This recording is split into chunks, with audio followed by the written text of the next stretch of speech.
Hi friends, பூமி சித்தார்த் சீரியலில் ஒரு அட்டகாசமான ப்ரோமோ பற்றி பார்க்கலாம் வாங்க. இந்த ப்ரோமோ எப்படி ஸ்டார்ட் ஆகுதுன்னா, நம்ம ராணி சித்தார்த் கிட்டே எல்லா உண்மைகளையும் சொல்லிட்டு இருக்காங்க. இந்த ஐயப்பனுக்கு மாலை போட்ட கன்னிசாமி கையில் இருந்த தேங்காய் தாயா அது, இதை வச்சு நான் உன்னை காப்பாற்றினேன். அப்படி பார்த்தா இன்னைக்கு நீ உயிரோடு இருக்குன்னா முழுக்க காரணம் அந்த ஐயப்பன் தான். அதனால நீ ஐயப்பனுக்கு மாலை போடுவேன்னு அந்த சாமியார்கிட்ட வாக்கு கொடுத்துட்டு வந்திருக்கேன்.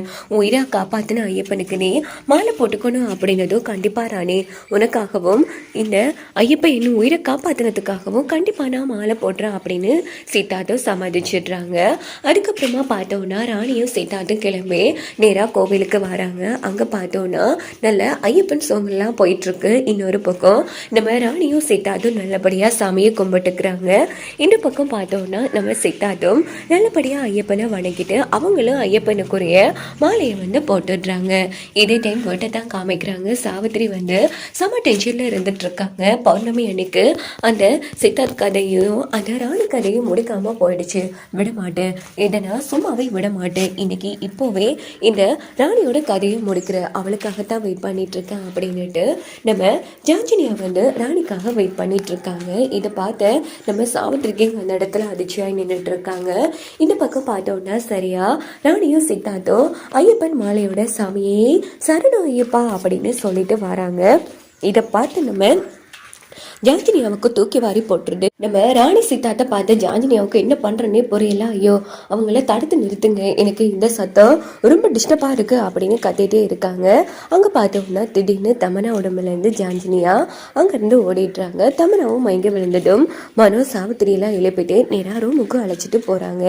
அங்க பார்த்தோம்னா தமனா புலம்பிட்டு இருக்காங்க. எங்க ஜான்ஜினியா அங்க என்னோட உடம்பெல்லாம் வலிக்குது அப்படின்னு. இதே டைம் சித்தார்த்தும் ராணியும் வீட்டுக்கு வந்ததும் தாத்தா பாட்டிலாம் என்னப்பா திடீர்னு மாலையெல்லாம் போட்டுக்க, என்ன இது அப்படிங்கிறதோ, தாத்தா நான் சொல்கிறேன் தாத்தா, இன்னைக்கு தாடிக்காரன் உயிரோடு இருக்கான்னா அதுக்கு இந்த மாலை தான் காரணம் அப்படின்னு நடந்த அத்தனை விஷயத்தையும் நம்ம ராணி சொன்னதும் தாத்தா பாட்டி அதிர்ச்சி ஆறாங்க. கடவுளே, அடுத்தடுத்த பிரச்சனைகள் நடந்துட்டே இருக்கு, ஆனால் அந்த தெய்வத்தோட துணை உனக்கும் சீதாத்துக்கும் பரிபூர்ணமாக இருக்குமா ராணி? அதான் இன்னைக்கு இவ்வளோ பெரிய ஆபத்தை தாண்டி 2 பேரும் வந்திருக்கீங்க. சரிப்பா சீதாத், வா நல்லபடியாக சாமி கும்பிடலாம் அப்படின்னுட்டு எல்லாரும் சாமி கும்பிட்டுட்டு இருக்காங்க. இன்னொரு பக்கம் பார்த்தோன்னா தமனா ஆமா என் உடம்புல இருந்து ஜான்ஜினியா எங்க அப்படின்னு சொல்லிட்டு வீடு முழுக்க தேடி பார்த்துட்டு நேரா மொட்டை மாடிக்கு போறாங்க. அங்க பார்த்தோம்னா நம்ம ஜான்ஜினியா மேல நின்றுட்டு இருக்காங்க. ஜான்ஜினியா என் உடம்பு விட்டு போன நீ வா அப்படின்னு கூப்பிடுறாங்க. இங்க பாரு தமனா, இப்போதைக்கு என்னால உடம்புக்குள்ள வர முடியாது.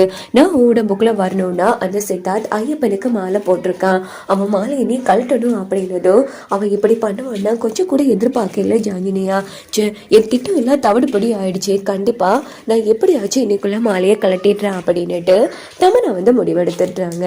இன்னொரு பக்கம் விஷயத்த சாவித்திரி கிட்ட சொல்றாங்க. இங்க பாருங்க, எப்படியாச்சும் சித்தார்த் கழுத்துல இருக்கிற மாலையை கலட்டிட்டீங்கன்னா ஜான்ஜினியா என் உடம்புக்குள்ள வந்துடுவா, அதனால மாலையை கலட்ட வேண்டியது உங்களோட கடமை அப்படின்னதும் சரின்னு சொல்லிட்டு நம்ம தமனா இங்கால ரகுவரன் மனோ 3 பேரும் வாசல்ல நீக்க நம்ம சாவித்திரி பாட்டுக்கு நைஸா உள்ள சித்தார்த்தையை விட்டு பார்த்துட்டு இருக்காங்க. இங்க பார்த்தோம்னா சித்தார்த்தும் ராணியும் அசந்து தூங்கிட்டு இருக்காங்க.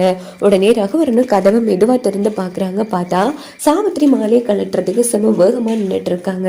உடனே ரகுவரன் வெளியில மனோ கிட்டேயும் தமனா கிட்டேயும் தமனா கண்டிப்பா அக்கா மாலையை கலட்டிடுவாங்க அப்படின்னதும் தமனாவும் மனோவும் ரொம்ப சந்தோஷப்படுறாங்க. அங்க பார்த்தோம்னா நம்ம சாவித்திரி சரியா சித்தார்த்த கழுத்துல கை வச்சு அடுத்த நொடியே அந்த இடத்துல மாயமா மறைச்சு போயிடுறாங்க. எல்லாம் நம்ம ஐயப்பனோட திருவிளையாடல் தான். இன்னொரு பக்கம் என்ன நடக்குதுன்னா, நம்ம ராணி இருக்கா, நம்ம ரகுவரி இருக்காங்க இல்லையா, அவங்க மெதுவா மறுபடியும் கதவை திறந்து பாக்குறாங்க. பார்த்தா சாவித்திரியே காரணம். இதை பார்த்து ரகுவரனுக்கு தூக்கி வாரி போட்டுருது. இதோட பார்த்தோம்னா இந்த ப்ரோமோ